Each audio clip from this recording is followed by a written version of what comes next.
और अब बात उस दहशत के उस फोन की जिसने अजमेर पुलिस की नींद उड़ा दी। पूरे प्रशासन में एक फोन कॉल ने खलबली मचा दी।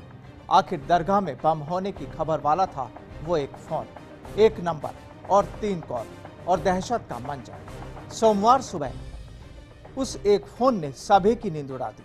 चलिए आपको बताते हैं कि आखिर माजरा क्या था।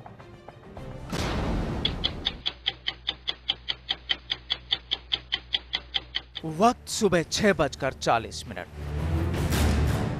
अजमेर पुलिस कंट्रोल रूम में अचानक फोन खनखनाता है। एक पुलिसकर्मी ने फोन उठाया तो सामने से आवाज आई और कहा गया, दरगाह में बम रखा है।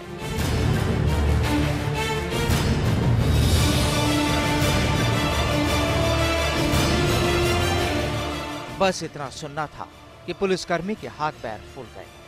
आनन फानन में आला अधिकारियों को मामले की खबर दी गई। एक अनजान शख्स ने ये फोन किया था।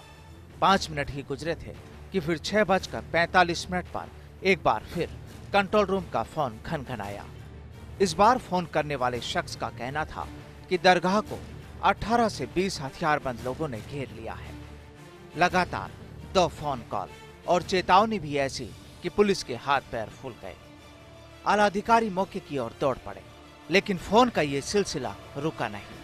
7:10 पर एक बार फिर पुलिस कंट्रोल रूम का फोन बज उठा और इस बार फिर उसी शख्स की आवाज गूंजी। सामने से कहा गया कि दरगाह पर हमला हो सकता है। ये वो फोन कॉल थी जिसके बाद हड़कंप तो मचना ही था और अजमेर एसपी विकास कुमार को इस पूरे मामले की कमान संभालनी पड़ी।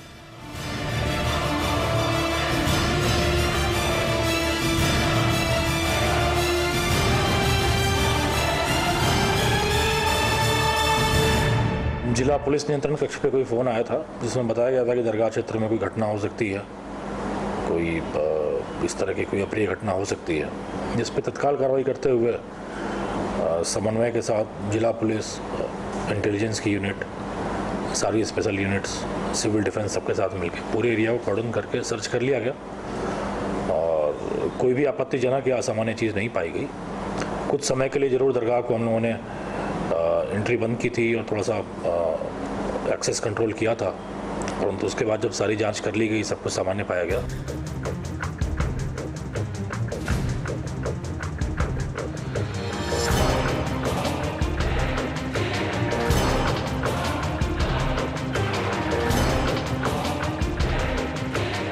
तफ्तीश में सामने आया है कि तीनों कॉल एक ही नंबर और एक ही शख्स की आवाज वाले थे। सूत्रों की माने तो कंट्रोल रूम में 3 बार आने वाला कॉल राजस्थान के बाहर से था। अनजान शख्स की कॉल आने के बाद पुलिस ने दरगाह को चारों ओर से घेर लिया। कुछ ही देर में पुलिस ने जायरीन से भरे दरगाह परिसर को खाली करवा दिया। बम निरोधक दस्ते और खुफिया पुलिस ने दरगाह का चप्पा चप्पा छान मारा और दरगाह के मुख्य गेट, निजाम गेट के अलावा सभी दरवाजे बंद कर दिए गए। आम जायरीन के कुछ समझ नहीं आ रहा था कि आखिर यह सब क्या हो रहा है। करीब 1.5 घंटे तक दरगाह की ओर आने वाले सभी रास्ते बंद कर दिए गए। साथ ही दरगाह के आसपास का पूरा इलाका भी खंगाल डाला गया। क्यूआरटी और पुलिस के कमांडो हर शख्स पर पैनी निगाहें रखे हुए थे। दमकल और एम्बुलेंस भी दरगाह पहुंच चुकी थी। करीब 1.5 घंटे बाद जब दरगाह परिसर में सर्च अभियान पूरा हो गया, तब जाकर पुलिस ने राहत की सांस ली।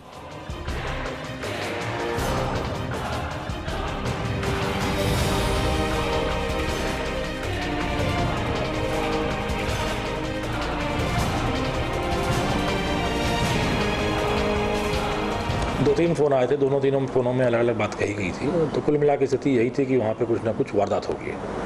अंदर एक ही नंबर से एक ही नंबर से फ़ोन आए थे, एक नंबर से 2-3 बार कॉल आया वहाँ से, अलग अलग तरह की बातें की गई उस पर। हालांकि वो बहुत विश्वसनीय फिर भी नहीं था, फिर भी हमने कोई रिस्क न उठाते हुए एक बार पूरी चीज़ें फ्रिस्किंग कर ली गई, सारी चेक कर लिया गया। इसी बहाने ये भी चेक हो गया कि एजेंसीज का रिस्पॉन्स टाइम क्या है, किस तरीके से चीज़ों को अगर कॉर्डन ऑफ करना हो तो कैसे किया जाना चाहिए, वो भी एक्सरसाइज साथ में हो गई। परंतु ये एक्सरसाइज नहीं थी, वस्तुतः फ़ोन आने पर ही कार्रवाई की गई।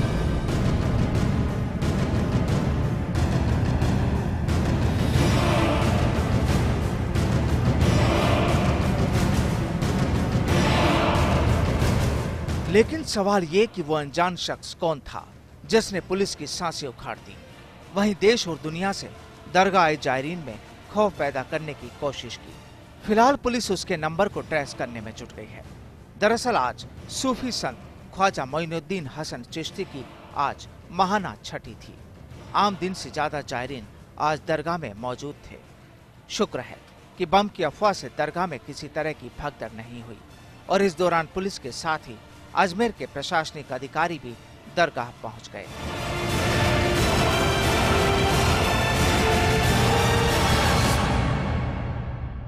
दरगाह क्षेत्र में आज प्रातः एक दूरभाष पर कंट्रोल रूम पर एक प्रकार की सूचना प्राप्त हुई थी कि कोई अज्ञात वस्तु, कोई इस प्रकार की बम वगैरह की संभावना हो सकती है। प्रशासन पुलिस प्रत्येक सूचना को बड़ी गंभीरता से लेता है और आज एसपी साहब के निर्देशन में और हमारे सभी जो इंटेलिजेंस एजेंसीज हैं, उन्होंने सिविल डिफेंस ने, एडमिनिस्ट्रेशन ने, मजिस्ट्रेट्स ने पूरी बारीकी से दरगाह के अंदर से, आस्थान शरीफ से और चारों तरफ एरिया की पूरी अच्छे से बारीकी से चेकिंग की है और हम पूरी निगाह बनाए हुए हैं और हम मौलवी साहब से यही दुआ करते हैं कि सब कुछ ठीक ठाक रहे।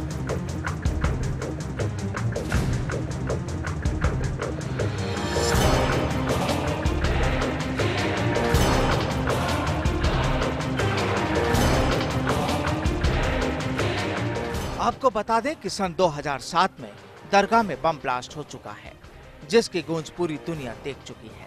वहीं पिछले साल अंतर्राष्ट्रीय पुष्कर मेले में भी इसी तरह मेले के दौरान अस्थायी पुलिस कंट्रोल रूम में बम से उड़ाने की धमकी मिली थी। पुलिस ने उस अनजान शख्स की पहचान तो कर ली, मगर गिरफ्तारी आज तक नहीं हुई।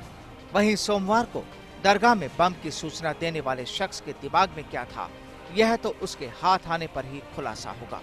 लेकिन इतना जरूर है कि एक ही नंबर से किए गए 3 फोन कॉल ने प्रशासन में हड़कंप जरूर बरपा दिया। लेकिन सवाल ये कि आखिर उस आरोपी तक पुलिस कब तक पहुंच पाती है। फर्स्ट इंडिया के लिए अजमेर से प्रियांक शर्मा की रिपोर्ट।